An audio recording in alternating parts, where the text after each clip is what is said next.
All right. Hello, everybody. Welcome back to another episode of Palantir Weekly. This is number 130. I think maybe it's not 130, but the point is we've been doing this shit for a very long time. So we're here. I'm here with Arnie. Of course, Arnie was gone last week, but he's back. And Amir, who is our resident new official Palantir content creator on YouTube. So Amir's YouTube will be linked in the description. Please make sure to follow him there. And Palantir closed at its highest level since 2021 at $27.25. Arnie, Beautiful. what is your raw reaction to closing above 27? I wish, what happens if every week would be like this one? I would not complain, but let's be realistic. This week is already a bit of an anomaly. That's fair. Amir, your reaction? I've been curious why we've seen this rally. I'm not really sure. I don't really track people who know me, they know that I don't track the stock price day to day. But Amit told me about it yesterday, like reaching new all-time highs. I'm like, really? So I took a look and... It's such bullshit, dude. It's no, really? I don't believe you don't have a notification. You're saying you don't look at the stock price every day? No, like at most it would be weekly, otherwise like bi-weekly. Get the fuck out. What is that? You're wearing a Palantir hat and you're telling me you don't look at the stock price? Oh yeah, I look at Yeah. Palantir close to daily in the research form, but not the stock price. Like, what am I gonna do? Like, okay, the price is this. Am I gonna sell? Am I gonna buy? Like, it's not about selling or buying. It's just about knowing. It's like your baby. Why? Keep an eye on it. Why? Take care of it. Amir is a serious value investor, not like me. Every day he wakes up and looks at the 13F, the 10K, especially the 13F with the sparks, because without it he can't go through the rest of the day. So once he has his SPAC doses, the 10K doses, then it can start the day. No, but for real, I seriously believe that you are more prone to making mistakes as an investor if you obsess about day-to-day fluctuations. Like, who gives a fuck if it goes down 2%, up 1%? Like, it's no big deal. Dude, it's the thrill. It's the dopamine. It's the rush. Like, I get it for someone like Amit that covers this daily. Like, he's like our news source for Palantir. Of course, you're going to look at the price, but for what reason am I going to look at the price? No, you're right. You're right. It's actually much healthier to not look at it. I 100% agree. 100%. Well, I consider that we could live also without looking at the price, but I agree on the fact that the price action can give you some emotions that could give you a hint on also where the sentiment is. Like, you could be very strong on the sentiment, or you can be very detached from it, as you try to do. I personally enjoy, not only as an entertainment, I know it could be risky, but being aware it could be risky, I try to capture the emotions in the price so that that can help me strike harder when I see shifts in the sentiment. Yeah, this is pretty exciting, dude. Pretty exciting. $27. I know it's just an arbitrary number, but it is the highest close since 2021. Last time we hit 27 was in March 8th after the Titan contract, and we touched there for like 30 seconds, and then we came back down. We were in this 24 to 26 range for the past couple of weeks, really, and now we finally broke out. So I guess we'll start the question there in context of the price and the valuation. So Johnny says, Amit, it's no secret that Palantir is trading at a significant PE multiple. Are you not worried of a massive correction? I think the PE is now above 200, 250, something like that, or 214. I'm looking now on trailing 12 months. Let's start with you, Amir. You did a really good video on Palantir valuation. I'm about to link your channel in the chat. How are you thinking at $27 of Palantir from an undervalued, overvalued perspective? Palantir's... and we had this discussion with Tesla as well, actually. Tesla's been on a major run. First of all, congrats to you and Arnie. I think Arnie has some Tesla left. I know loaded up on Tesla at like 180. So congrats. That's done very well. Yeah, and below that, and we were like, well, sure, it's trading above fair value, but are you really like about to sell a great company like this? And there are many things to learn about your approach here. So first of all, sure, it's trading at a rich PE multiple, but it's this company isn't a mature one. Like the PE, like they're just turned profitable. It's like such a meager number that you can't really look at the PE multiple. Why? Well, can you break that down? Why is PE not relevant because they just turned profitable? Well, if you just turn profitable, let's say by using your cash yield, that we know that Palantir's first quarters of profitability weren't from operations. It was basically just farming treasuries. And if you get like 10 million on that and you have a 50 billion market cap, like the P is going to be outrageous, and Right. it tells you nothing about the company. So you can look at pricing metrics. For Palantir, it would make more sense to look at something like price to sales rather than price to earnings at this stage of the company. When they turn a lot more profitable, then the P might be a reflection of the performance of the business itself. But right now, it makes no sense. In any case, I don't really look at pricing metrics such as PE or price to sales or price to book for different companies. I only look at the actual valuation work where you take future performance and bring it back to present value. I made a video on that, my first YouTube video. And this price range is not absurd. Like you can get to $27 fair value, like reasonably. Like it's not completely outrageous. So it's not like it's super expensive now, even though it's hit all-time highs. It might be rich, especially if you're more conservative with your projections. But $27, I can easily see it keep going up towards the 30s. And just one last thing, as we talked about Tesla previously this week in our group chat, I learned a lot about selling or buying or holding when stock reaches above its fair intrinsic value from Aswat Damodran.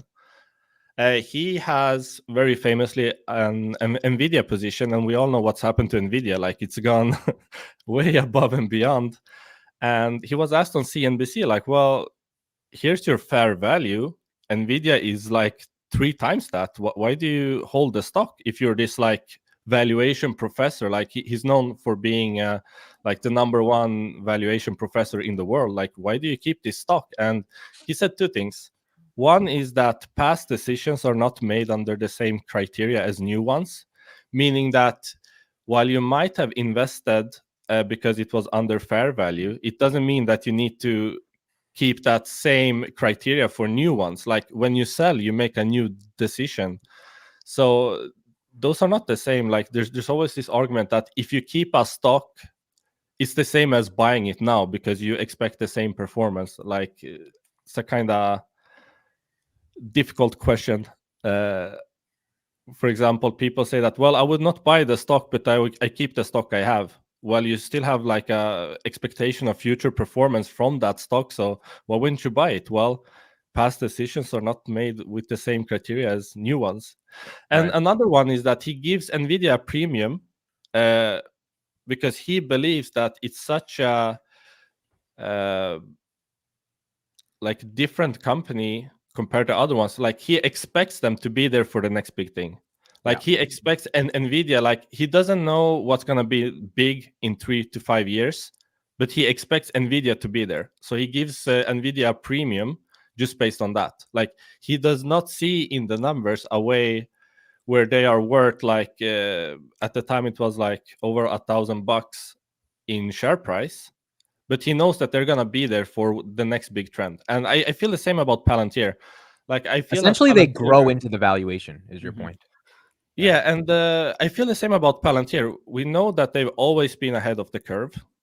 We know that they adopt things way before, like it's even on different companies' radars. So I expect that for Palantir as well. So that's why I'm not selling, even though it's above my intrinsic value, which is more around 25. But I mean, it's $2. Like 27, it's not absurd. So I've yapped enough. What do you guys think? What level would you consider absurd? At 40, I would sell my stock today. At 40, you would sell because why? The market cap? I mean, Like it's just a 10% difference. I can't. No, it's not more than at 10%. 40. 40. Okay, sorry. Yeah, like I can't see a way to 40 as of today. Like I would really have to twist and bend the numbers, and I can't make 40 work as of today. But you Ask can make me in like a year and 35 40. work. Well, no, not like I can't make it. Like above 30. No, but What's still, your criteria in give, saying 40 no, 35 and bull? I mean, I just pulled it out of my ass, to be honest. But like the sentiment is the same. Like 35, 40. Like Mhm. it's at a range where it's at an extreme premium, I would say. Like if it reaches 30, that's not like, it's still within the reasonable range, I would say. If my fair value is 25, where I see like I just take normal market projections for like the AI spending in the government and the AI software market projections, and I see like, well, Palantir is gonna keep this market share, so like it's not unreasonable. Arnie, what do you think about this $27 level? Do you agree it's also fair value? I would underscore something but very important Emir shared. This is kind of fair for now. What that for now means is every time we try to understand the valuation, we need to assess, okay, what is the present, what is the near future that is expected to develop from this present, and how that impacts the long-term future. So that's why when we compare the valuation as of today compared with like last year, it's like we are talking about two different things. So it is true that what maybe was relatively overvalued last year, probably last year before AAP talking in the range of 13, 14 was probably a bit too stretched. Right now, already 1 year later, which is much, but not that much in the grand scheme of things, a $13 per share would be completely an opportunity. Why? Because the company developed, the company accelerated, and we see this on the financial side. Palantir now is much more gap profitable. It is giving signs of acceleration, and we are seeing that also qualitatively. What I mean with that is deals. We got this last quarter the two most important contracts in the government space, so Titan and Maven, essentially paving the way for, okay, Palantir will be the cornerstone on top of which the most important programs of the DoD, which is not that they can digitalize, they need to digitalize and embrace the horde of new startups that are evolving. Now they are also pushed by venture-backed capital. So there is money, there is the opportunity, and there is the commitment from the DoD to pursue this way. And Palantir is said to be like the underlining infrastructure to capture all this trend. So the US government side, yes, is not growing as fast. But if we assess qualitatively what's happening, we can have a sense of the numbers that you also put in evaluation make sense, meaning that what were just expectations last year? Oh, Palantir is so important. The DoD must consider Palantir. Now we are seeing that becoming gradually a reality. Same thing for the commercial side. We were always thinking, but these products are so powerful. How it is possible that companies don't grasp how strongly they need to optimize their own stuff? And now with all the tools that Palantir is developing, starting from bootcamps to increase awareness, then Epicon, furthermore. But then we have these new tools like AAP Now, build with AAP, Yeah, that and we're are a way to change completely how Palantir operates. And that's it. Like in 6 months already, we are talking about a different company. So what was worth 6 months ago in terms of valuation, you can do it more numerically like you do with DCF. I like DCFs to test and that's it. I also like to take the pricing metrics as a shortcut of valuation. So this doesn't mean multiple is evaluation, is a way to rapidly assess more or less where you are, given all the information you have. So it's not that a PE is not evaluation, it's just pricing. It is a pricing if you come out to a fair PE, only like comparing the PE to other companies.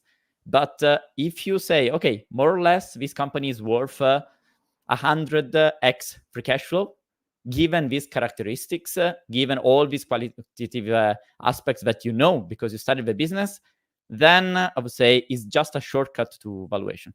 Long story short, we are in the fair zone, in my opinion. I consider as a reference Mariana, which is which is the only analyst, in my opinion, that really understood the story from the beginning. And I consider my approach closer to her in terms of conservatism. I appreciate the knives for the qualitative aspects. Valuation-wise, I think he's a bit overstretched. I just want to like add to that, because when we talk about valuation, people think that it's static. Like I've ran into this so often. Like I made a valuation last year of Palantir. I got a fair price of, let's say it was $12 or $13. Yeah. And people talk to me today like, well, what happened to your fair value of $13? There are certain like, people that like, literally blocked you and think you are the worst person on the planet because you had a that valuation. happened on We know Twitter, yeah. you are. You had a valuation that people didn't agree with, and for some reason you became a horrible human being to those people. Yeah, and then you ask them, well, can you show me your output? Like, how do you reach something higher? We can discuss this, but of course they don't actually do valuation, so they can't show me anything or dispute. They just think like, well, 13 sounds too low, whatever.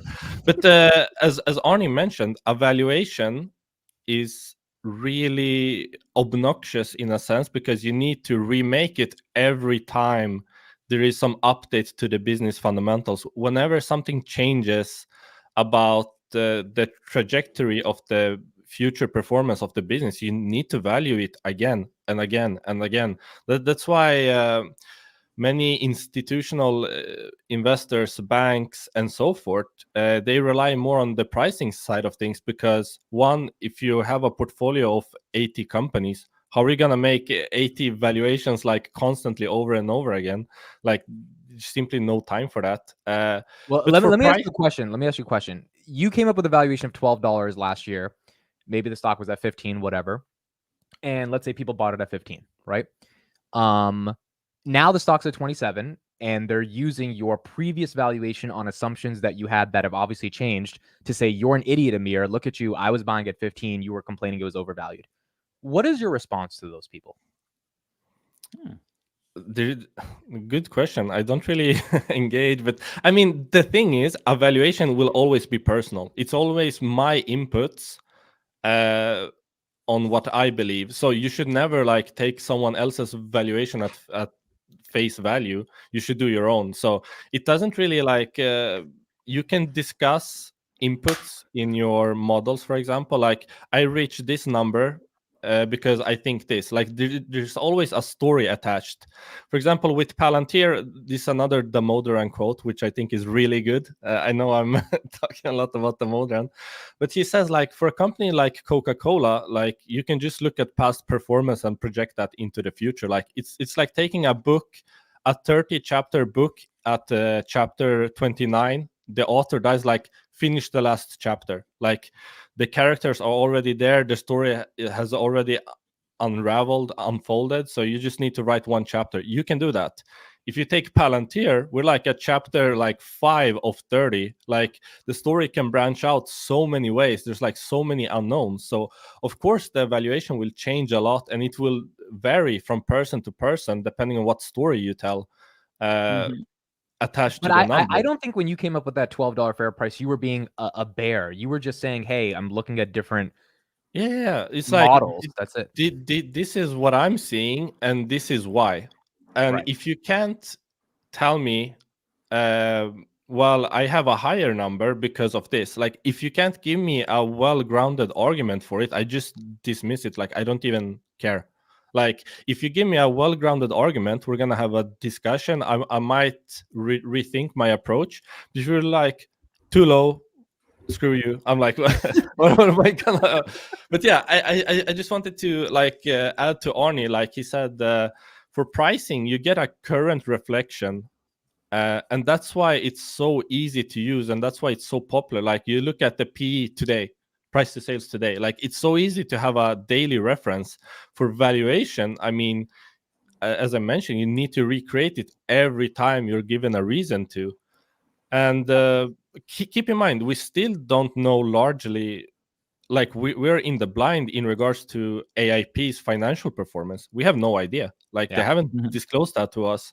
So there's still so many unknowns. That's why valuations will differ so much from person to person. Like people who actually do a valuation, and not only like PE is too high, can't buy this company. Like, no, it's way too narrow-minded, I think.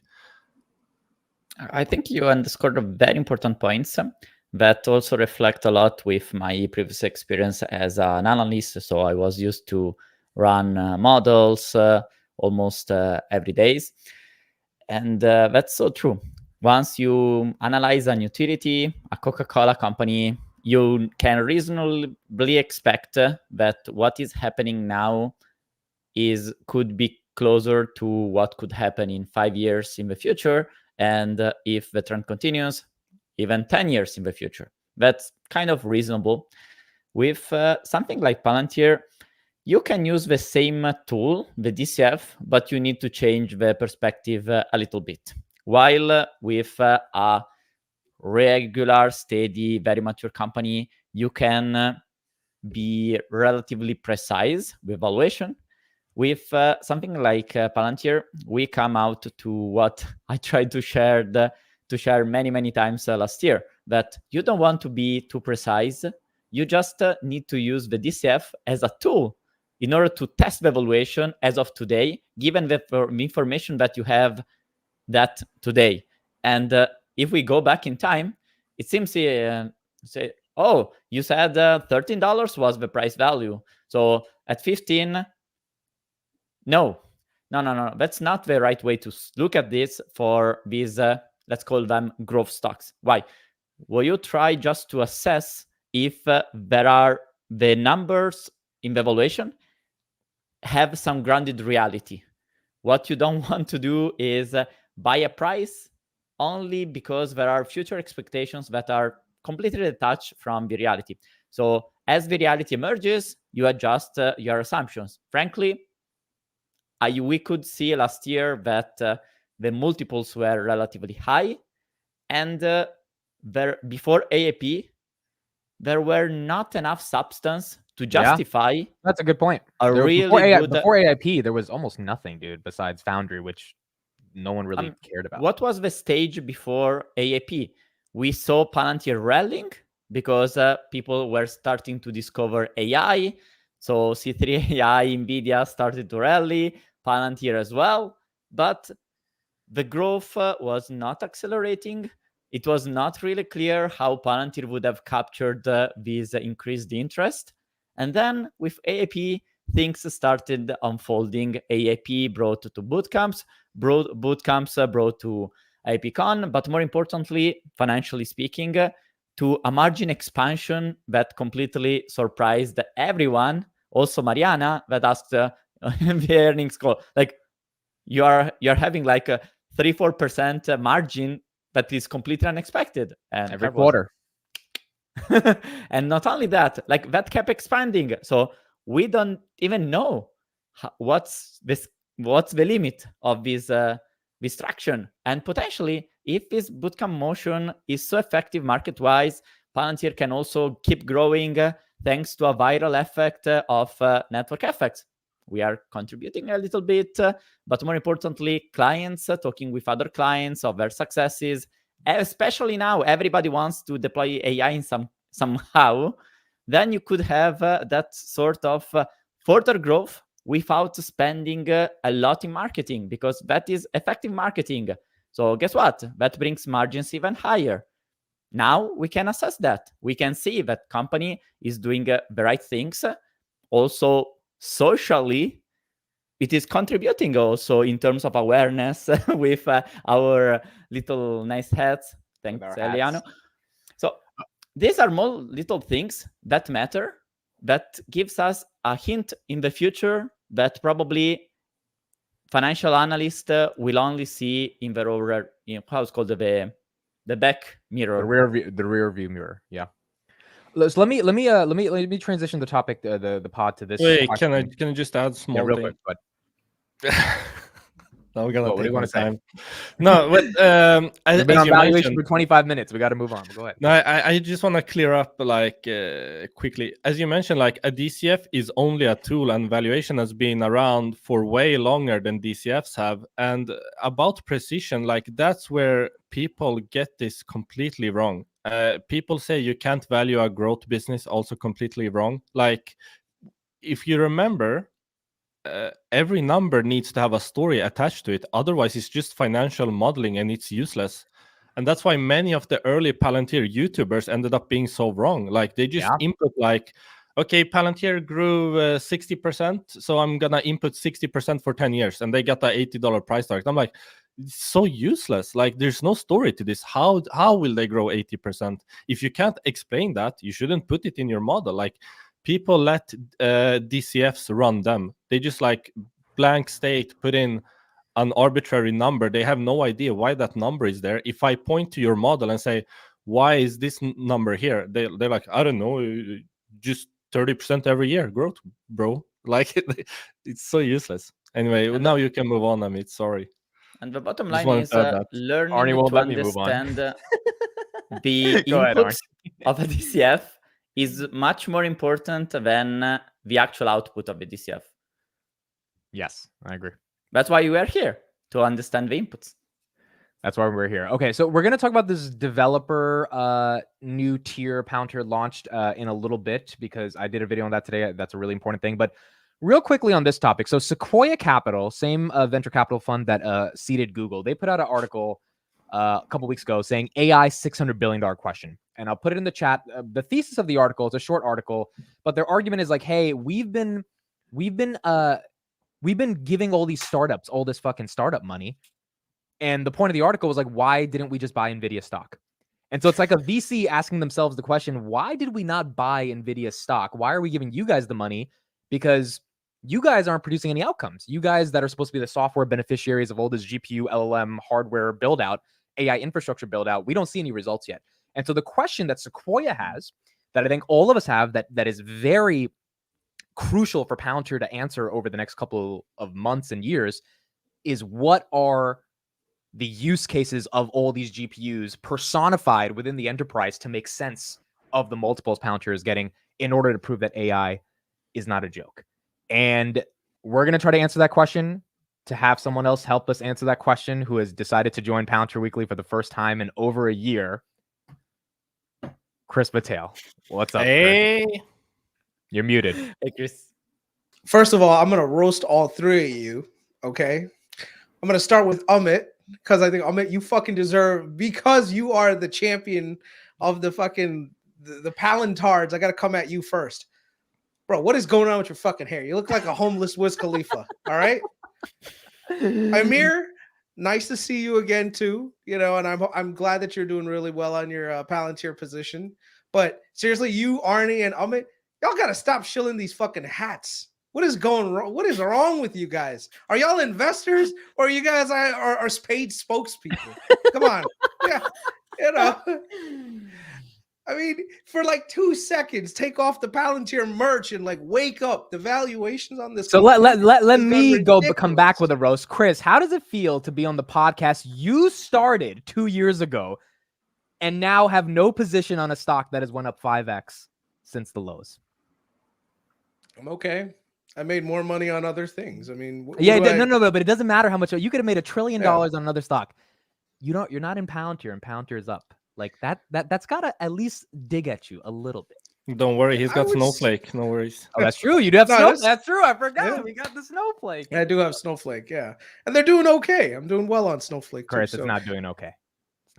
look, it's down, but I know how to position myself. I know how to position it in ways that make money. All right, that's the thing. I'm not a cult member. I'm an investor, and when you're an investor, But you take started the cult. advantage of certain This was situations. podcast was your idea. That's the funniest What part makes you think we are a cult? Come on. No, we're just wearing some hats. You No, got matching fucking outfits and gear. I mean, if you really need more justification, like, oh, why are we a cult? Look at you. You got your cult uniforms on with your stupid hats. Okay, For in 2 all seconds. seriousness, $27 valuation. You and I were actually on the phone today talking about some of this stuff. What's going on with Palantir? Do you think this is a meme run? Do you think there's some truth to this valuation? How are you thinking about it right now? So here's the thing. Palantir is a great company, all right? So I can't deny that. So you guys are not cult members, by the way. That's just a joke because this is what we do. You know, when Yeah, you guys, have we're friends, just joking with Chris you're as allowed to well. have- All of us yeah. are friends here. It's all just good fun. Yeah.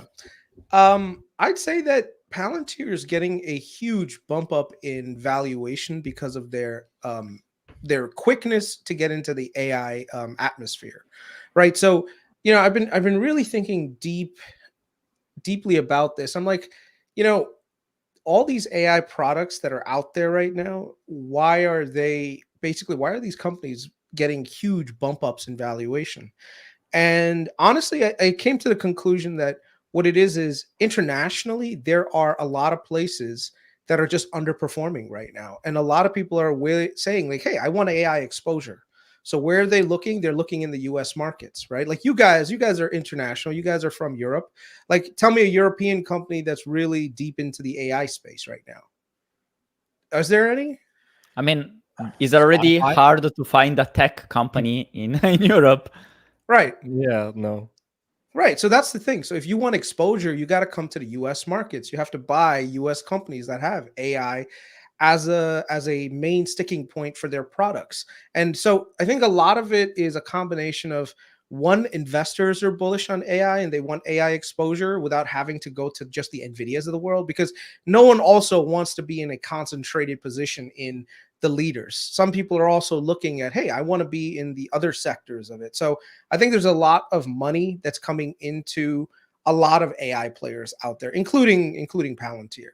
And I think Palantir especially is getting that because AIP is taking off. I can't deny that. If you look at the revenue numbers have actually started to reaccelerate a little bit. And I think that is a cause for a lot of optimism. The question is, will they be able to maintain that growth? I don't know. I guess that's something that we're going to have to be very data dependent on. Because if you look at the chart on Palantir, it was going down and the growth rate was going down and it got down to, I think, the 14s, the 15s. And then it recently started to kind of reaccelerate a little bit. The one thing that I was impressed by with Palantir is that they're very good with their cost controls. So a lot of these other companies that are AI companies, supposedly, they're heavily investing into the space, but they're doing it in a way where it's costing them a lot of money. And you know that's just Snowflake, by the way. Like, and I know that right now there's always this comparison between Snowflake and Palantir. Trust me, there's two different things. They have some overlap, but they're not 100% overlap.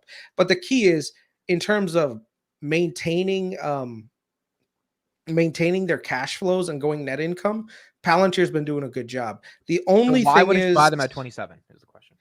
a combination of two things. Number one, their dilution is still really high. Okay. So their valuation, even though it's like, oh my God, it's $27, it's $60 billion market cap company with a $2 billion run rate, right? 2.6 per year. 2.6 billion. 2.6 billion in run rate. Like, look at the multiple that you're paying on that. And then when you combine that with an EBITDA margin, that what it has right now, it's pretty much up there. It's the second most expensive software name in the world right now. The only one that's more expensive than Palantir is CrowdStrike. And CrowdStrike is growing about 30-something% a year, which, by the way, I think CrowdStrike is more of a secular growth story than Palantir. I think a lot of the valuation bump that Palantir is getting could theoretically come down. Now, how would I play this?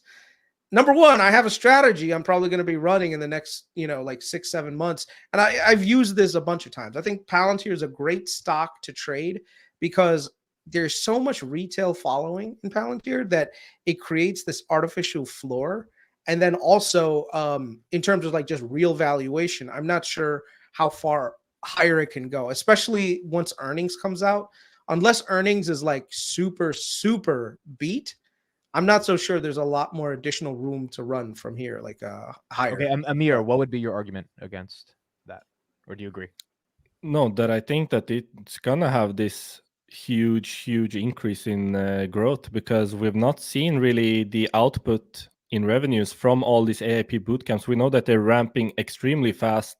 It was up to like the October numbers were like 350. Then in Q1 we had 650, and now we're like up to 850. So an increase of 300. And then they double that for Q2. Like, we know that they're ramping extremely fast. And we know that you're not going to just leave a boot camp and then be a customer right away. It takes some time, but all the exposure, I really think we're going to see a 30 plus growth quarter soon. And I think it's important what you mentioned earlier in regards to the R&D cost.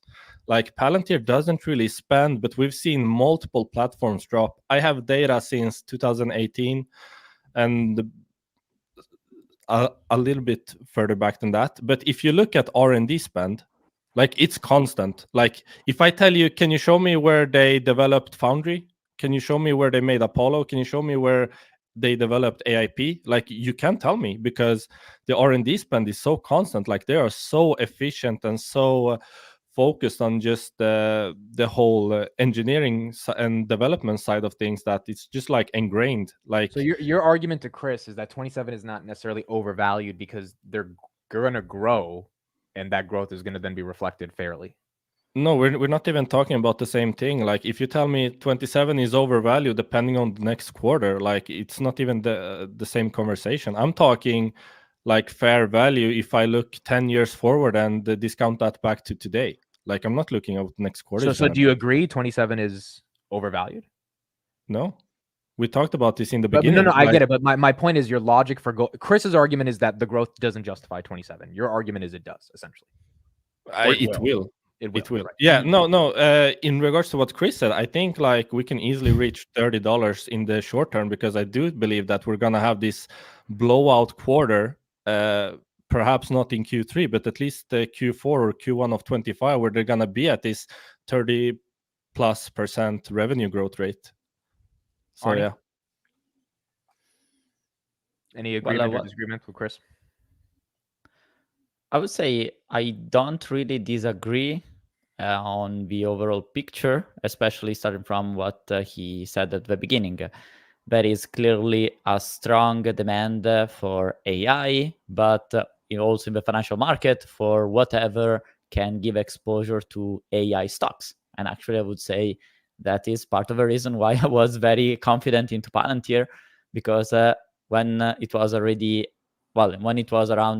$11, I remember I wrote this article, Mr. Market, you're wrong. And the first reason I mentioned was exactly Palantir is a leader in AI that the market has not discovered yet.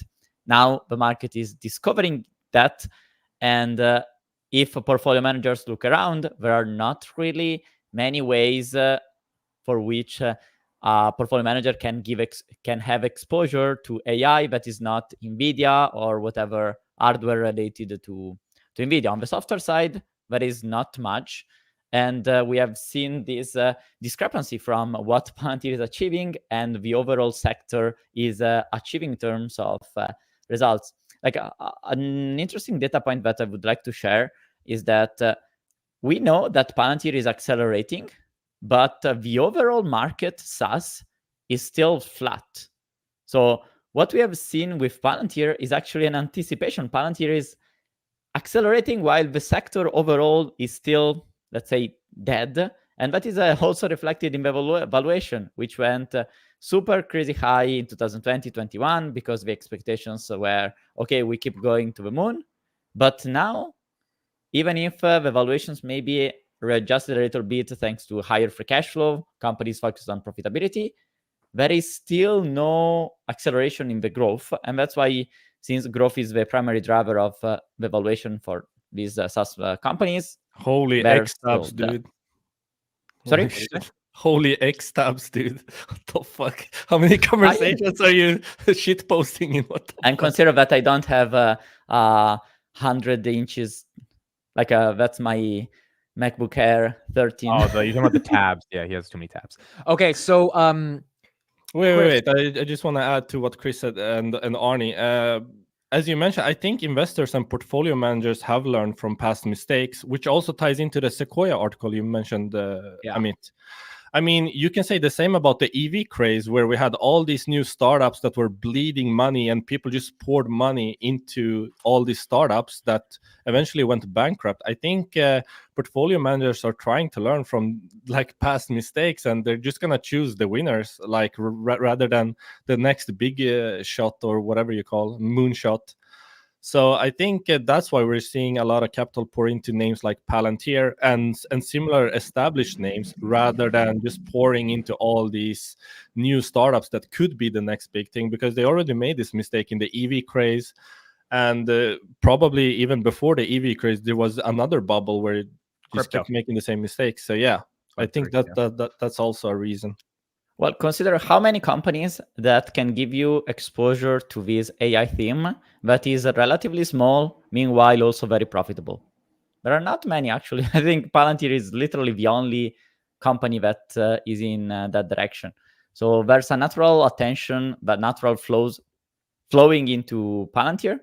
But since we know the story quite closely, we can also be confident in what Emir was sharing, that here is where there's the divergence between what Kris sees and what we see. Kris says, okay, this valuation is probably unjustified given what's happening up to now. But since we are very deep into the company, we are confident that what we are seeing in terms of acceleration is just only started. Is not this is it.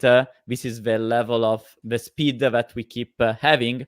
We see this gradual acceleration every quarter, and if this continues, the valuation is actually not high, but actually probably even cheap. Remember that the customers are increasing by more or less 50% year on year. The revenues are still in the 20% range. If the customers keep increasing much further, we just have the capacity to keep growing also in terms of revenues. And you know how it happened with Facebook.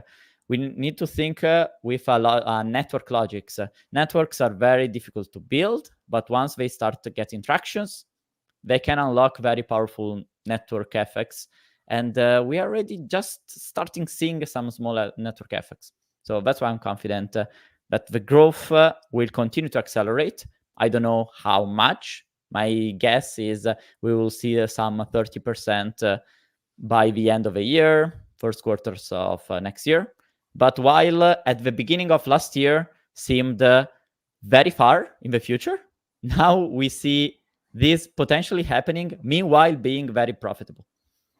And you also need to keep in mind that one of the major questions we had, like when boot camps began, like how are you gonna scale this? There's only so many engineers or Palantir staff that you can send out to hold boot camps, and we've seen this massive ramp, like essentially doubling and doubling each quarter that passes. And now we also know that they are going to be using all these consultancy partnerships to like expand boot camps even further. So we can easily see like or imagine a way to scale this and acquire a lot more new customers. So as Arnie mentioned, we are seeing a ramp up in customer count. We're not seeing the revenue impact yet. So it's not too far-fetched to think that 30% revenue growth quarter is coming sooner rather than later.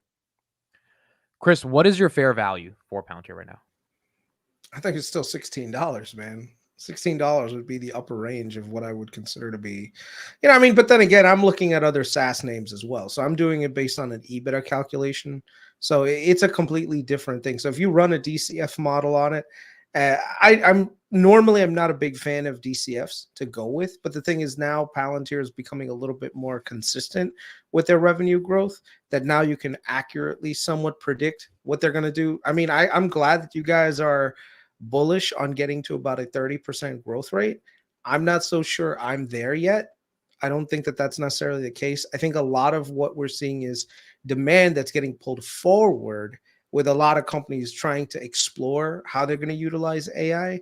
And the thing is, you're also going to see a lot of people churning when it comes that, AI is one of those things that everyone right now, every company is trying out to see like, oh, how is this going to improve our business? And if customers ultimately don't find value in it, they're going to pull back. Right now, you're in a lot of exploratory stages with these boot camps. I wonder what the success rate is. I think right now the success rate that being projected out is, oh, every single boot camp is landing clients. And yes, I'm sure that there are going to be a huge subset of people adopting Palantir, but if they don't necessarily find the value in it, they're not going to be utilizing more services. And that's one of those gambling bets that we're all making right now. And some saying AI is the future and everyone is just going to use AI for everything. And other people like Sequoia saying, look, this AI wave that's happening right now, in the short term, it's nice to see this, wave of innovation. But long term, if you're not producing tangible results, companies don't have an endless flow of capital that's going to go into it. And So, they're Kris, going to be don't you cutting think back. that's where all your research from 2021 about the ontology and why that's so sophisticated and differentiated and unique, do you think any of that contributes to how that's a multiplier for AI being useful? I would say that in certain aspects, I think AI is very useful, but you really have to find these use cases in terms of like for government and for military targeting and stuff. I thought AI would be a great place because like the government, in my opinion, one of the biggest moats that Palantir has is that they're able to sell to the Defense Department, and the Defense Department doesn't necessarily know a lot of basically off-the-shelf tools that they could probably get for cheaper to do the same thing. And Palantir is a lot more like white glove service. We'll do everything for you. And the government kind of works with things like that. If you look at like how contractors work with the government, the government doesn't exactly have the smartest brains on the planet working for them. So they need someone to augment that. Palantir does a great job of selling to that. The thing is, companies, private companies, they're not in that business. They're more like, hey, come in, show us what you can do. And if you can't produce it or it doesn't tangibly result in the same value that they're expecting, they will rip things out, and they'll say, you know what, we don't need this anymore, or we don't need Kris, this as much. Yeah. I think you are depicting exactly the bulliest case for Palantir, which is okay, companies now are trying AI somehow, and there will be a point where they would be disappointed.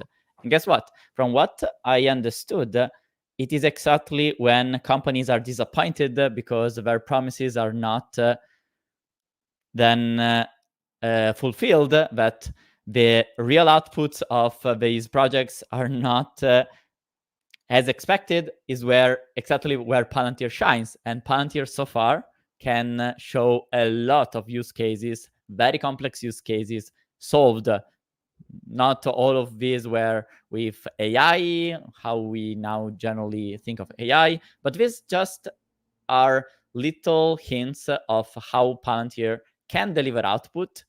And the difference between Palantir and all the other companies that are around there is this shit works. And we have seen that also at AAPCon. So the big bet you're making as investors is this product actually works. The moment where all these AI promises will start to shake because there is no real foundation, there is no ontology. It is easy to put a chat, but it's very hard to actually bring value from that chat. That is where Palantir can capture literally the entire market, because so far it seems AAP is the only solution that can bring that bridge between an LLM and actually a use case solved. So let me give you just a brief thing. I also have a question for you after. Yeah, I've dealt with this in the past where certain software companies, they'll come around and they'll say, we'll do this for you, we'll do that for you. And if you show any sort of positivity that, hey, you know what, this brought X value to my organization, they use that to market the shit out of themselves. And then they try to make it like, oh, this result is repeatable everywhere you go. You know, this is the one use case that blah, blah, blah. And what ends up happening is that it's great for marketing. Okay, all these numbers that you just put up with Jacobs and Boeing, or not Boeing, with Airbus and stuff, these are great talking points. These are ways that you sell your business. Now, here's the thing. If you were being intellectually honest, do you have any research on companies where this didn't work out and where they actually ripped Palantir out and said, you know what, this is not for us? No company does that. We fucking win all the time. You sure? That's why. You sure about I that? mean, dude, in 2017, yeah, but as of now, it's been working. I mean, like, obviously there's no public examples that Palantir would put out of it not working, but yeah, it didn't work in 2017, 2018 when Coca-Cola fired, Home Depot fired, but we're a different world. And honestly, that's where you have to start looking. Not those companies specific, but you have to look for companies where these boot camps didn't work. And that's the thing. This is non-public information, right? All the stuff that you're looking at is very public, saying, oh, look, everything worked great. Everything worked great. Give me an example of a company where it didn't work. And the thing Kris, is, what is the value of where it's looking hard at a to- company that went to a boot camp that didn't buy Palantir? At the end of the day, they didn't find it was a good fit. We have to focus on the companies that did find it a good fit to see how they could grow to get more companies like that. They have commented on this actually multiple times. I think Carp says that, well, even though you might not become a customer, you might not be impressed after a boot camp. Now you have a reference from what you can come to expect of solutions like this. So you're always going to weigh new solutions that are presented to you against your experience at a boot camp. And more times than less, my understanding is that they're going to see like, well, all these other offerings pale in comparison to bootcamp. So while you might reject the idea at first of AIP, for example, you're going to get back to that. But I have another question for you, Kris, if we can transition to that. You know, you mentioned that you can't really see 30% growth rates for Palantir yet, anyway.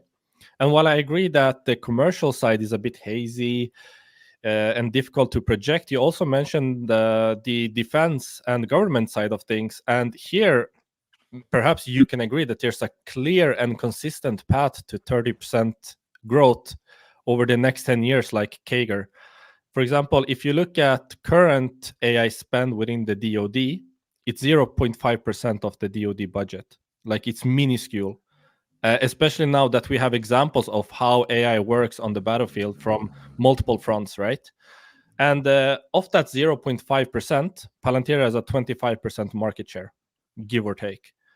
Don't you think that even if they move somewhat close to what CARP wants, which is 5% of the DoD budget go to AI, over the next 10 years, like even if it slowly ramps, but reaches 5% of the budget in 2033, and Palantir currently has a 25% market share, don't you see like a clear way to grow at 30% CAGR there?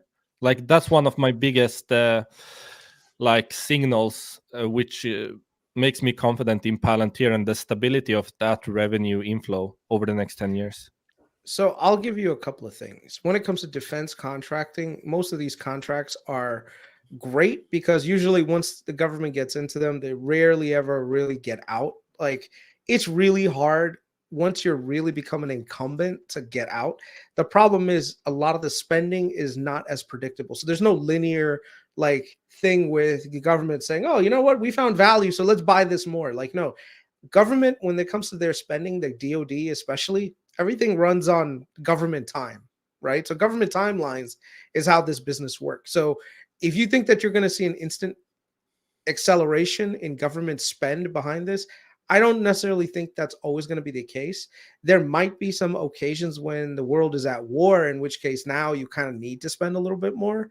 So one of the bull cases that I did have for Palantir, and I've covered this, which is Ukraine. I said, remember what I said, like Palantir is going to be heavily involved in Ukraine before anyone mentioned it.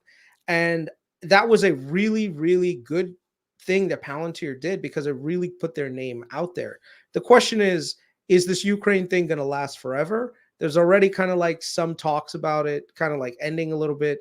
Then you've got the Labour government that just got into power over at in the UK, In which But I case, mean, if they that's validate, not the question. Like, these are peculiar details. I'm talking like you have allotted budgets for each spending period. I'm not talking like next quarter or next year. I'm talking for each annual budget.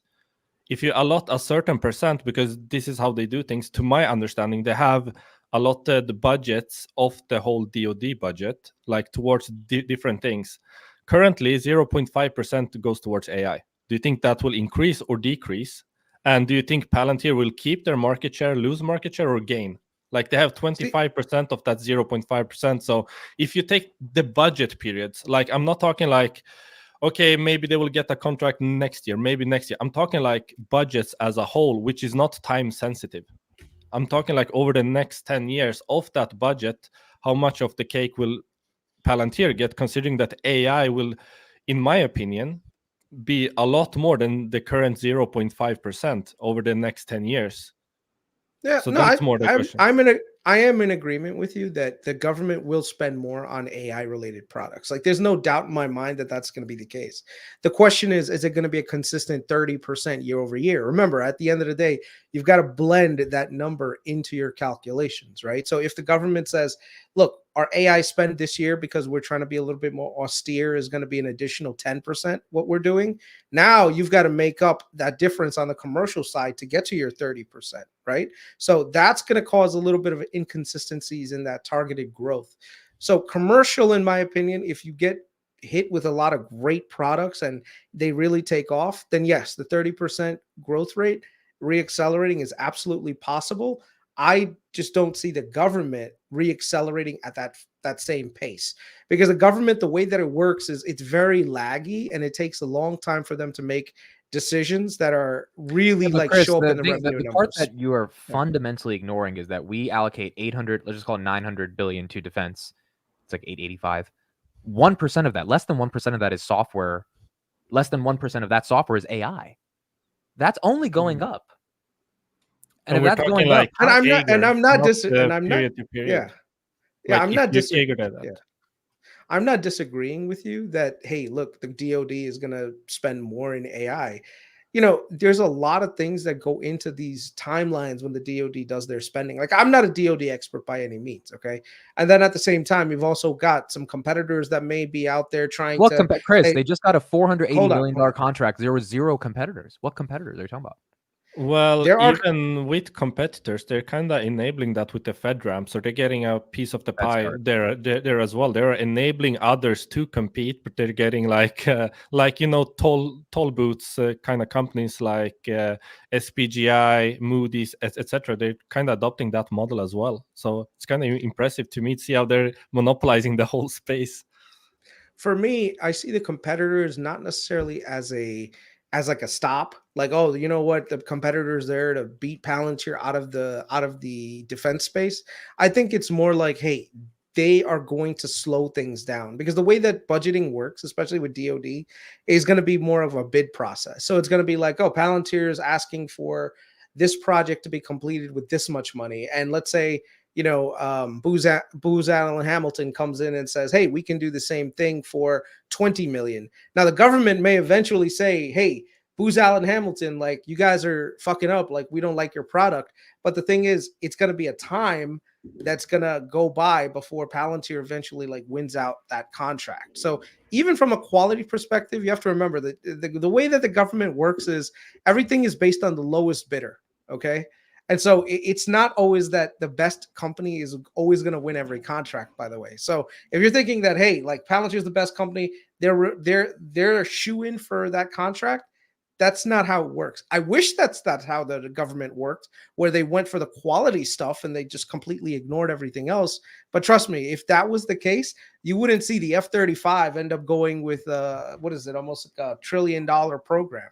Okay, when I have a question. Regarding that, because I know how it works in Sweden. Maybe you can give some clarity on the US. Basically, when you put out a tender or like a contract up for grabs, essentially, you have criteria that the BD, or like if you bid for a contract, you need to meet certain criteria. Like, this is what we expect from what you deliver to us. Like the software needs to do this, and then whoever bids for that contract, like even though you're cheap, you need to actually be able to fulfill all the criteria. And we know that recently Palantir has been bidding for contracts that they've won like as the sole bidder. Like, and we also know that there's the whole security clearance thing to keep in mind, where there are not many IL6 cleared companies out there. But how does it work? Like, can you ignore some criteria if you're just way cheaper? Because it's not how it works in Sweden. You need to be able to meet all the criteria, and that's where I think Palantir has a huge leg up on many competitors, because their software and their solutions are so adaptable to like whatever you want from And the software. Even proven Well, in the battlefield, which is not something marginal. the thing is, these other companies, they have to find value in that contract. Because remember, when you're doing all this stuff, it requires a hefty amount of investment to fulfill certain things, right? So if you come out and say, hey, this is the tender, and then they're saying, look, our margin is 20%. If we're not making 20%, we're not even going to bother bidding. And if Palantir wants to take it, go right ahead, take it. If Palantir can do the job more efficiently with less people and provide the same services, they could be the sole bidder on a lot of things. Trust me, a lot of contracts in the military side are sole bidder contracts, because the thing is, a lot of companies don't even have the scale to perform what needs to be done profitably. So my thing is, when it comes to the government, Palantir definitely dominate the space. I think companies like Anduril are doing exceptionally well because they're able to do what Lockheed Martin charges $1 billion for. They could do it for 300 million. And that, like Lockheed Martin will just be like, wait a second, we're not even going to try to bid against Anduril, because like if we try to do it, it's going to cost us, almost 800 million, and we're only going to get a 20% margin. It's not worth it for us to bid on this contract. Anduril is like, no, we are so efficient with the way that we produce things, we can undercut these guys out there. What do you make sense of Palantir winning the Titan contract and beating Raytheon? I mean, that was a big deal. To me, that's just evidence that they're going to get more and more of those, not less, in the next 5 years. I mean, we'll see what happens. I'm glad that Palantir is still pursuing their DoD business, like their defense business, because that really does help a lot. And a lot of these big time Silicon Valley companies who have the technology to compete with Palantir, because of moral obligations and because of shareholder, requirements, and even like certain proclivities from the government, like from the employee side of not working for the government, they stay away from these contracts. And that means that there's a unique value proposition for Palantir that helps. Okay, what do you think about Karp? I mean, last year weren't the most bullish on him as a leader. Have your thoughts changed? I'm still not. Why? Why not? The stock is up 4x. Like he's created shareholder value. I'm sorry if you bought at 30, you've had 2 years to DCA. If you haven't done it, you're just fucking stupid. Like at the end of the day, that's just the truth, right? Shareholder value is there. Company is doing pretty damn well. Why are you not bullish on Karp? Number one, you shouldn't look at the stock price as a measure of the company's ultimate success. The stock price is something that the market is just valuing the company for. I will give him that he's able to pivot into different directions at a drop of a hat, in which case he's a little bit more forward thinking, which is good because that's kind of what you want in a leader. But I also see Palantir grasping at the straws when it comes to a lot of products. So you remember they had a product for crypto. What happened with that? Remember? And then wait. But how is that a bear case? Let me explain. Then you had all the deals with the SPACs, where they invested in all these SPACs in order for them to use Palantir, right? Don't talk shit about the SPACs. It's genius. Go watch my YouTube video before you utter another word poorly about the SPACs. It was great. So when you take a step back and you realize that, hey, like this is what it's like, I did not believe in the SPAC story. And I was like, look, that you're just basically wasting money. And a good capital allocator doesn't waste money like that. Now, instead of spending that money on probably developing more things, they're being a little bit more austere with their budgets, austere with their revenue, austere. I'm not revenue, sorry. But Kris, give me a good argument for why. Hold on. Let me finish. But you can't say this whole thing about, dude, they haven't bought a company in 10 years. They don't need. 4 different companies a year. You need to stop with this. Oh, just because a company buys another company, that somehow this is not an innovative. No, but company your argument is oh, they're buying revenue from SPACs. I can give you that wasn't the best thing Palantir did, but they're not literally buying other companies. They're actually innovating. So your argument is, oh, they should have been allocating that capital to like R&D. Well, Amir has already said they've been doing so much R&D that they don't even need to buy other companies to grow. It's not Carp's fault that you don't understand the output of all these SPACs. You should watch my YouTube video and then you can come back next week and then we can talk about SPACs. You know what? Again. I'll do that. I'll watch the SPACs video. But besides the SPACs video, my broader point, Kris, is give me a real argument. Forget the SPACs. A real argument for why Carp is not a good leader of Palantir. Once again, he didn't really allocate capital well when it comes to that, right? The SPAC deals, in my opinion, were a proof point that the guy is grasping at the straws with every new thing that comes out. He's like, oh, we can do this. Let's go to that direction. So, like I said, when the crypto thing came out, it was like, oh, Palantir can do crypto. No, and then I think you misunderstand. If you go to Palantir's site, there's this offerings page where, as you mentioned, cryptocurrency is mentioned as an industry that they operate in. But you need to keep in mind, they don't sit in a boardroom and like, let's make a crypto product. No, this is actually something that they have solved for a client, and then they're reselling it. They're reusing like their solutions that they've already made for a client, and offering like, it's not like they sat and spent R&D on like a crypto product that's not used. No, it's being used by someone, and because they already solved the common problems that industry is facing, they can now offer it to more. Like, it's so genius. Like, that's why they send out these forward deployed engineers. Like, companies, industries at large are facing problems. They need to understand the problems to be able to solve them, and once they do, they just offer the same solutions to like their competitors. Okay, but Kris, besides the SPACs and Foundry for crypto, which I think both of those are horrendous examples, but besides those, is there any other reason why Carp is not a good CEO? Because it's been 20 fucking years, dude, doing the same exact thing. I mean, look, I don't get what you're saying. He's been the CEO of Palantir for what, 20 years, which is the company's a $60 billion company after 20 years. You know how hard because $60 billion company. Look, once again, the marketing is great. They're able to generate $2 billion in revenue. Congratulations, 2-point-something billion in revenue.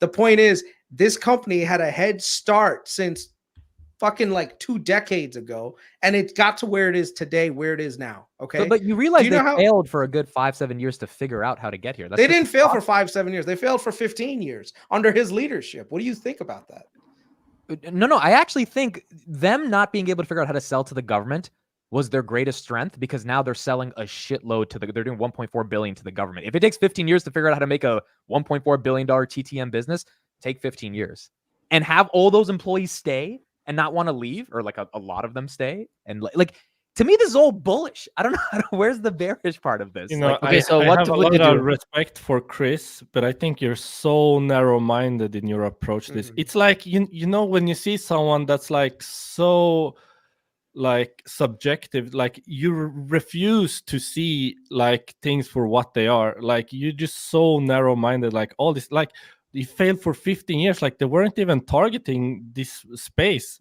like before 4 years ago, 5 years ago. I mean, you can't make all these references and like Carp is a bad leader. Like, it just makes no sense to me how narrow-minded you are. I do respect your take on a lot of things, but here, like, I think you're just like pulling the wool over your eyes, like consciously, like, you know, you're fucking with us. I think you're fucking with us. Like, I'm like, I'm not. Are you trolling? I'm like, are you trolling? Like, how is this possible? If you're trolling, I would have more respect, dude, because this is you know how smart you are. We all know how smart you are. This argument's not smart. They've missed the boat on so many things over a long period of time. And the thing is, if he really was a great CEO, he would have pivoted much earlier. He would have developed this product way more, and Palantir wouldn't be a $60 billion company right now based on a crazy valuation. It would be worth $500 billion because they got a huge head start compared to a lot of other companies. All right. So maybe I'm being a little bit too bearish on the guy and in Carp. I think Carp is an excellent salesperson in that he gets people to believe in dreams, but I live in reality, so Yeah, I'm a you little bit could different.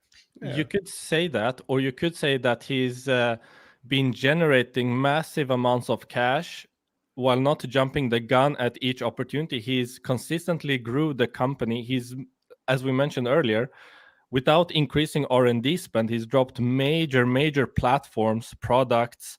He's been ahead of the curve. Like the whole company has been ahead on the curve on various things without like crazy spending. I mean, if you're just looking at revenue growth, you could just M&A your way to revenue growth. That's not sustainable. What Palantir is doing is very sustainable, even though you are operating in what many people consider an bubble. Like the AI space is considered a bubble. He could easily grab a lot of revenue growth by doing it what's the word, like he could simply grow the company if revenue is all you care about, but he's doing it in a way more responsible way. Like, shouldn't you give credit to that? Like, he's not jumping the gun on every single thing. Like, there's a clear focus. Man, my English at 6 Kris, a.m. you is messed not up the best. Amir's thoughts so bad. Arnie, go ahead. What do you No, I was thinking that it is a fact Palantir missed some boats. It could have been potentially over this By amount the of knowledge. years way further. Yet, what I'm sure is Carp would not leave the boat like someone else has done, especially in the most critical moment, where it's like everything they've been working on for 20 years is now converging to that point that gives Palantir the opportunity to really become a big tech. So it is a weird moment because, for instance, in the government space, Palantir couldn't do too much more than what they achieved. Already entering the door was a sort of a miracle. They needed to sue the army twice just to get in. And without having our real war, without having this spike in interest in AI, what Palantir was doing was appreciating, but was not seen as with the same urgency that now there is. And similar thing we could argue even for the commercial side. Everything Palantir was doing was needed to almost all companies, but companies didn't realize that they actually needed that. Now there is interest in the AI space, and it would be a serious problem is if 1 year later the spike in interest in AI, Palantir would be building a new AI model just to surf a wave, or just starting making acquisitions just to show we are also an AI company, we're not a database company. So that would worry me a lot. On the other side, seeing a Carp that now in the moment of need, the interest is high. What they've been building for 20 years is exactly what is needed to capture that opportunity with a fraction of the risk. Because building a model, deploying thousands of $1 million in GPUs, even Sequoia itself says we're funding many startups just for supporting their capex in making NVIDIA richer, rather than building a platform to capture the LLM wave in a smart way, which is allowing companies to choose whatever model they do. The competition is on the model side, but on the platform, the infrastructure side, there is literally no one. So if a Carp were not directing the entire company into building a AIP and into converging all the forces, all the energy, all the focus on both sides, government and commercial, into the success of AIP, if Carp didn't change also the incentive structure to make it more aligned with the performance of the business, I would agree Carp would have been a mediocre leader. But that is not the case. That is the opposite case.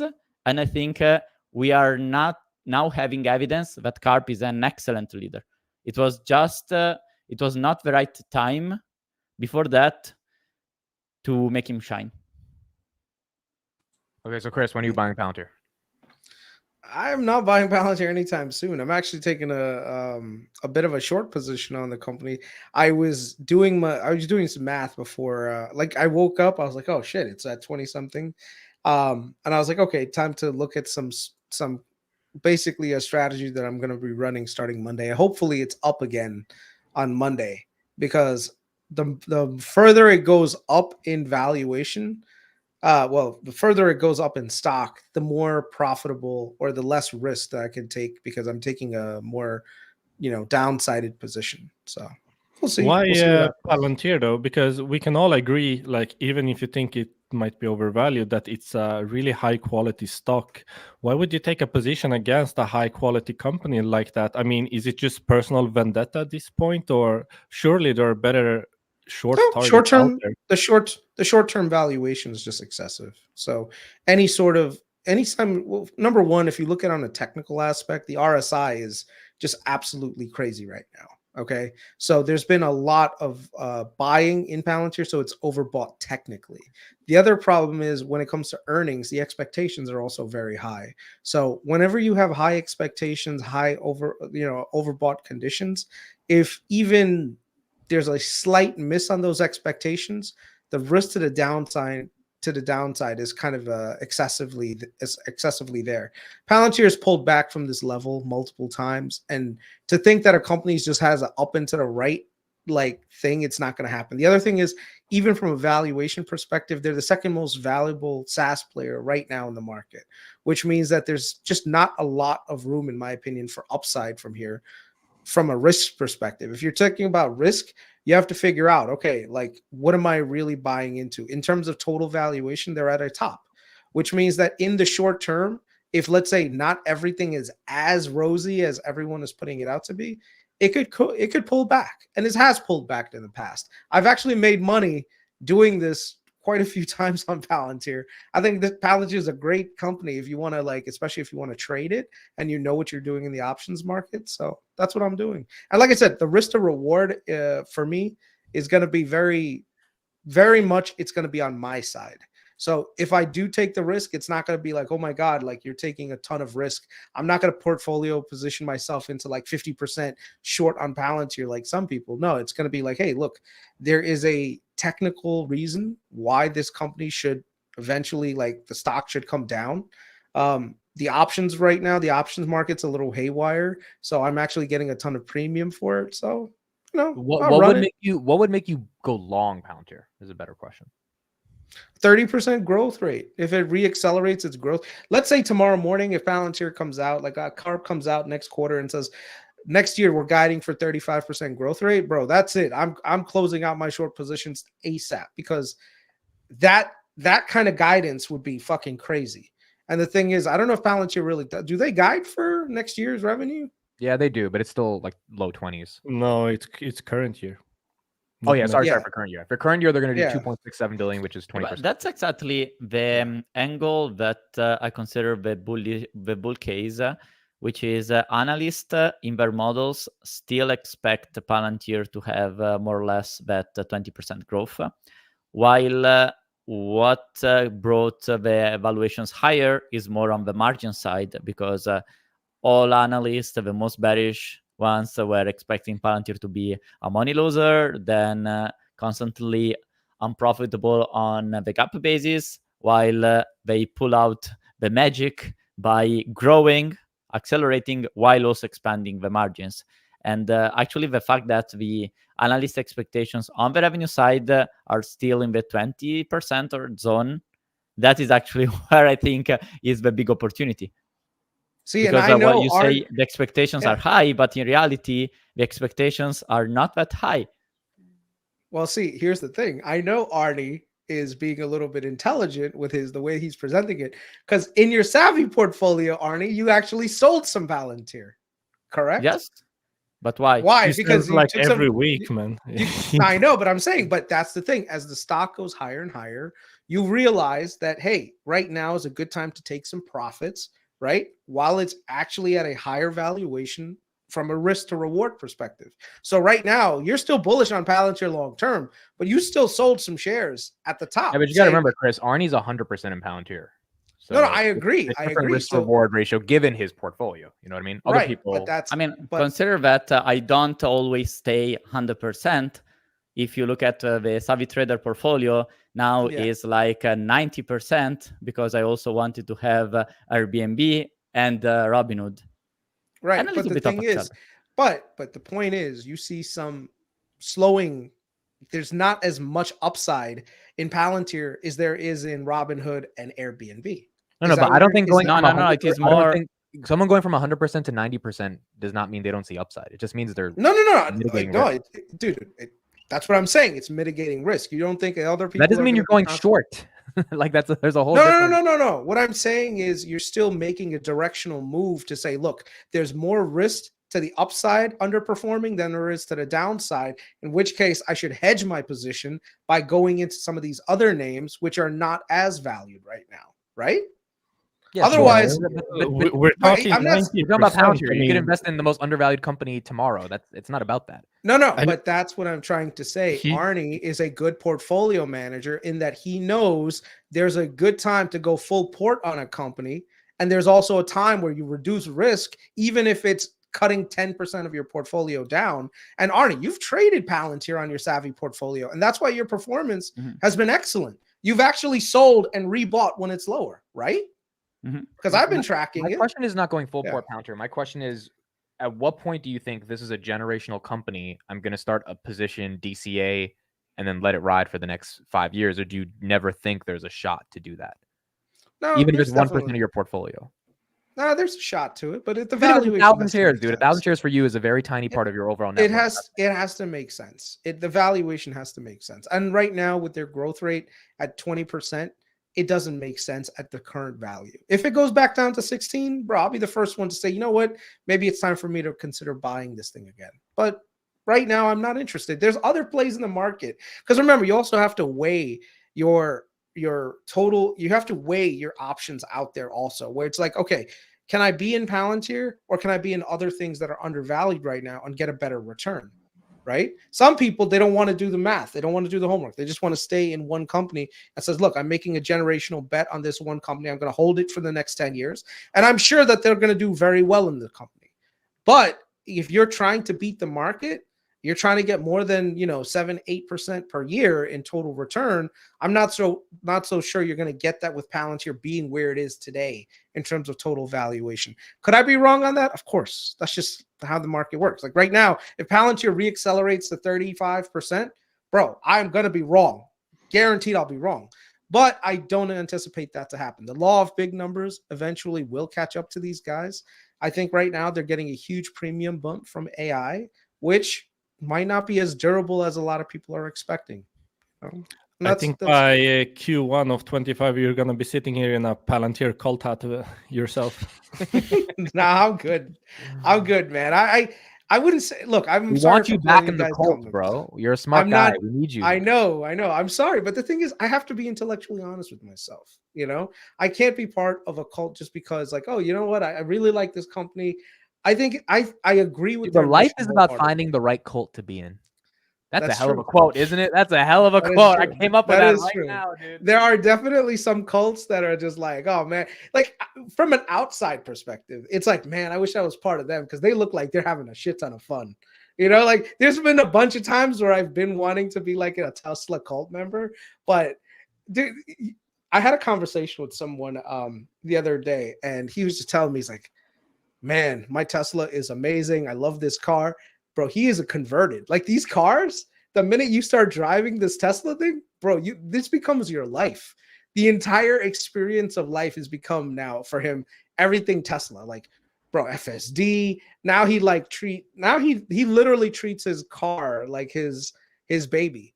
I mean, it's just I wish I was part of the cult member of something, but I'm a contrarian at heart too, so it's hard for me to be a part of a cult. I'm starting to think you are a contrarian to be a contrarian because you enjoy no. that For feeling of Palantir, he's going contrarian to be contrarian. against. For everything else, he's good. For Palantir, No, he's because contrarian. I think there are so many complex, intricate. Okay, Dude, I there's think so many. Palantir is the ultimate contrarian bet, actually. But, Like, if but you were the thing contrarian, is, you'd be you a Palantir. need to be so well informed to understand all the dynamics within Palantir. I mean, I've been sitting here listening to your take on the business, and I just see things so completely different to you. And I think the general public is more aligned with you because you really need to understand the company on a deep level to see the alpha. And I don't think it's like that you're not a good investor. I just think it's the time spent. And for example, we talked about SPACs, government, how you can ramp AIP, carping, about like every topic we've touched on. I just completely disagree with you, and I don't think it's because And that's you're totally fine. unintelligent. Yeah, but I mean that's what gives me the sense of, oh my god, I have some alpha here, because I think the general public is more aligned with your way of thinking, and we see it constantly. Like Amir, I'm blocked by half of the Palantir community for saying that Fairweather was wrong. If you thought the Palantir was the contrarian bet, it wouldn't be the second most valuable SaaS company on the planet right now, right? Like, just think about that. I have no idea where it's trading. But remember, the retail, it's majority retail. It's not institutional. So I think that adds to the fact that even though it could, you know? But that's what I'm saying. The general consensus is, hey, this is going to be a long-term winner. That's why the valuation is where it is. You know, the contrarian would be that, hey, the contrarian was when it was trading at $6 and everyone was like, oh, fuck this company. This is a bullshit company. If you bought then, you were the contrarian. But at 27, you're not the contrarian. You're the consensus guy. You know, and I'm not saying, by the way, contrarians make money either. Like, contrarians can lose money too. Like, there's a lot of people that are, Arnie just said it right. If you're being a contrarian just to be a contrarian, bro, you're going to lose money. There's a ton of people who are contrarians on Amazon that could never fathom a company doing as well as they've done. You know, and they've stuck to their guns for so long. Same thing with Tesla, with Chanos. Well, Chanos, that one of the biggest problems with guys like Chanos is that they will not pivot away from their ideas. For me, dude, I will pivot in the direction where I see the market moving. But this is the weird part. You haven't pivoted on Palantir since $9 when you sold, and that's I sold at 12. So first of all, okay, I whatever, did sell 12, yeah, whatever. yeah, But the point is, like, things kept getting better, and you haven't pivoted yet, which is the part that I'm the most confused about. Because they haven't really but they haven't gotten that much better. See, that's the thing. I think a lot of people are looking at it and saying, oh my God, things are really great. And the valuation should be much higher, right? Me, number one, I'm seeing opportunities in other parts of the market, right? So I'm like, look, the upside is not necessarily there. And I've been wrong on that, by the way. I think the upside for Palantir has really gone way beyond what I was expecting. And that's one of the things about investing. Sometimes you make a mistake and say, you know what? I was wrong to sell it at 12. But I still feel like, hey, I think $16 is a good value. I'm not so sure 27 is. Now, I have been right in my trading of Palantir, which has done well for me. But, you know. I think here is where we diverge. You say Palantir is not as good as I wished. And I would argue on our side, Palantir is as good as we wished. It has not fully emerged yet. So the big bet we are making is that in the next quarters and years, all the things that we are seeing are emerging also in the numbers, not only qualitatively. Yeah. But I would say the important thing is when you are contrarian, you always need to be in a position where if you're wrong, you don't go belly up. And I think the difference between you and Chanos is that Tesla went so much into the ego of Chanos that he completely burned out his fund and fucking up his entire reputation. While when you bet against something, you're always good at mitigating the position. I think you're very good at positioning right in a way that if you win very big. If you lose, it's like, okay, just another thing. But on the contrarian question, I would argue, yes, we were true contrarian believers in $6. Now the contrarianism has a different layer, I think weaker than it was for obvious reasons. Now the contrarian question is more, is Palantir the right bet on AI? Now everyone is betting on AI software to be AI models rather than the infrastructure. And I think that's the question that matters, that very few people are actually asking. Is the value really in the models? Or as Carp says, which I also believe, and I think whoever invests in Palantir believes, is the true value will accrue to the platforms that help companies, governments make use of these LLMs. Yeah. And also there's one other aspect to just keep in mind also. Companies outside of the performance on its individual, like, business performance, they can pivot to a negative direction because the market moves that way too. So the valuation on the market itself is also kind of high. Like what I mean is like the general stock market. So the chances of companies that are in high valuations at a high value of the stock market means that they could negatively be impacted by a general market correction. So not like necessarily like a 40% 2008 type of correction. I'm just saying like maybe a market pullback of about 10, 20%, which is kind of normal. If that happens between now and the end of December, Palantir being at the higher end of the valuation could probably take a deeper dive than the general market, where it could go down by 20%. And if it does go down by 20%, at 27, that's what, like $5, which falls right into the range that I'm targeting ultimately. So we'll see. We'll see what happens. I don't think any of us is really arguing with you with the fact that it might be seen as expensive right now. I mean, it's above my fair value for sure. We talked about it in the beginning here.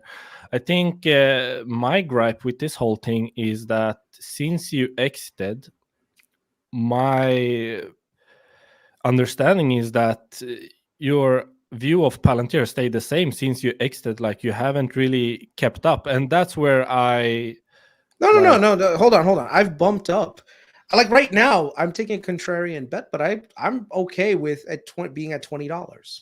I think that there's a lot less risk. I don't really mind whatever the price targets are. Taking a short, going long at this price or that price, that's not really my issue. My issue is that your thoughts in regards to the company just seem so dated to me. Like you've not really built yourself a view of the company that's representative of what they're actually trying to do, if that makes sense. Like what I hear you talk about is not really reflecting reality to me, and that's the only thing I have an issue with. I don't mind if you say that $15 is fair value as long as it's made on fair grounds. Like if you have well-grounded arguments that are rooted in reality, I would be like, yeah, fine, he sees $15 as fair value, that's fine.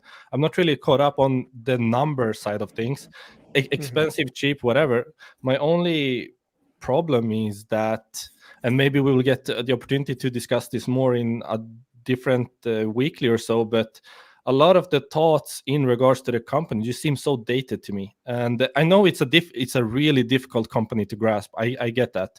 And of course you are I would say swing trader. You move in a lot of companies. You've done really well for yourself and your portfolio from what you've been posting on Twitter. That's really, really impressive. And I know that Palantir is not a company for everyone because it's a very like multi-layered company where you need to like really understand it at depth to be able to understand the future value it will bring. And just each topic here, like I've never experienced this before, but each topic I'm like, oh my god, I disagree completely with whatever you're saying, and I've never had. No, that's good. That's kind of interesting. I don't know how you others feel. Like I don't really mind the different targets or expensive, cheap, as long as it's made on good grounds. And fundamentally, my feeling is that it isn't here. And fundamentally, this is how sometimes the market is with companies. You see something I don't see, and I see things you don't see, and this is why you need to have important discussions like this, where you're not just sitting in an echo chamber, like, you buy Palantir? Yeah, I bought Palantir. Palantir is a great company. Yeah. And the thing is, like, who wants to fucking be in an echo chamber? I would rather listen to someone tell me why a company is not good. And so if I don't agree with their points, it reinforces my situation. Now I'm thinking, wait a second, if I think Kris, what he's saying is absolute horseshit, that should reinforce your thesis on Palantir, saying, look, this guy's an idiot. He doesn't clearly understand. And if the opposite end of the spectrum is guys like him, I will bet on Palantir all day, every day. I've been attending these weeklies for like, let's say 10 times total. The first 8 ones, they called me the new Kris, the biggest bear on Palantir they've ever seen. So I know where you're coming from. Trust me. I'm not like just blindly. You're being like, objective. Exactly. The hardest thing to be is objective with a lot of companies. Trust me, there's people on like on Twitter. I don't block people unless like you're being a real big asshole, but I will mute a lot of people. And let me tell you, they'll take jabs at me. I'll say one thing, I'll comment one thing, and so what I tend to do is I lean into it. Like today I put the post on there with the $27 thing, because you need to like create some level of, what's the word? Like interaction with a community. That's how you gain in a bigger community and stuff. But you also want people to understand where you're coming from. And like right now, this Palantir discussion, I think, became very interesting. It's been an hour and a half, but that's because there's been a different perspective that's put in. I'm sure that I might have convinced a few people here to say, you know what, maybe I need to buy some protective puts. Maybe some people say I need to buy some calls because Kris is a complete idiot. I don't agree with anything he says, And that's the thing. Only time will really tell where we go. And to be fair, I think the podcast for the first 2 years when the stock was in the gutter, we were pretty critical. Like this podcast was not a circle jerk because of this. Obviously, you can't be when the stock sucks and you talk about all the bad things. But as the narrative has changed, and I think we're still pretty objective every week, when a stock's up 60% year to date, and you think at least 40% of the run is justified, at least, then you can start analyzing the good parts of it. But always got to keep the bad parts. And the bad part right now is growth at 20%. Like that. We can't have that going into 2025 or else like the stock's going to plummet. So the points Kris arises are fair points that an institutional investor would definitively ask. So and I would say an average fund manager that just studies the company a little bit can say, okay, I'm not confident with a position for exactly the reasons Kris shared. Then there's our angle, which is more obsessive, that we see, okay, let's say a lot of portfolio managers say, okay, the valuation is too high, the growth is too low. That is what could give us actually another entry point if we can digest that bear case is actually only a bear case on the stock, but in reality, we are very confident on the direction of the business. So it is always important to have this back and forth. I would say since the stock has risen, I'm almost sad that there are not enough trolls against us, because that all the trolling activity that was very, very strong below 10 is what actually, as Kris mentioned, gave me the confidence to go very strongly, because I could argue where many of the trolls' arguments you need were the bears. wrong. It's like when people say Robinhood still messed up with the GameStop and that's their bear case. It's like, good. I need people to think like that because that's where the alpha I'm in the same boat. Like I'm looking at the comment section and everyone's like, "Oh, fuck this Kris guy. He doesn't understand." But okay, great. You're our thermometer. Feed the bear, baby. Feed the bear. The bear is hungry. Be more aggressive. I still have people like I took a position in PayPal after I had 100% of my portfolio in Palantir when it was at 6.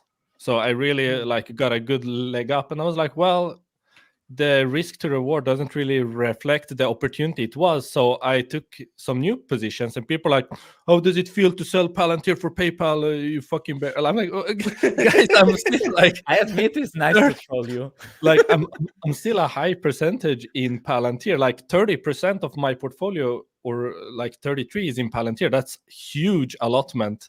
But people are like, oh, you're such a big bear. You said fair value was 12 2 years ago. How can you I'm like, what the fuck, man? This community is like really a lot of people have weird like rabies infested hyenas in this community, man. That's the best part of social media. You get to see the fucking like crazies come out, man. Trust me, there's a few people that I every time I see them, I must be like, what's the word? Like in their nightmares. Like, oh fuck that Kris guy. He's here to destroy my portfolio again. Like I was so happy. Palantir's at 27. Yay! And then the Kris comes, and now I have self-doubts. So I'm literally in the fucking guy's nightmares. But it's which good, I'm dude. okay with. Yeah. It's so important to have that bear case. I mean, like I have a position in Robinhood that I've been riding this year, and I think about the bear case every day. Dude, I think about the bear case more than the bears think about them, like, because it's my money. Same thing with Palantir.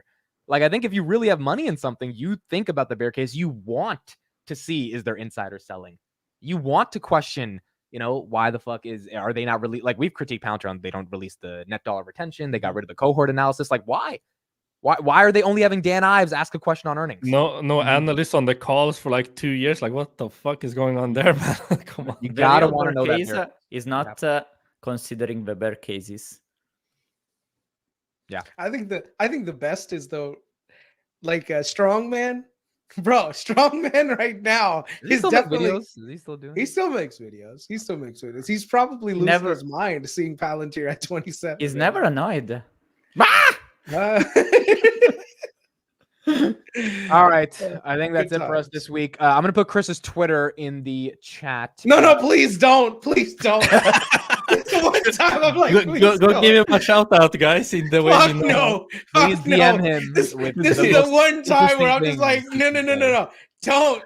I don't put my He Twitter also handle has a out there. YouTube channel, guys. Make sure to leave some comments. All these fucking people, bro. My entire timeline is gonna be filled with, yo, fuck you, man. Palantir's gonna go to 100. Watch.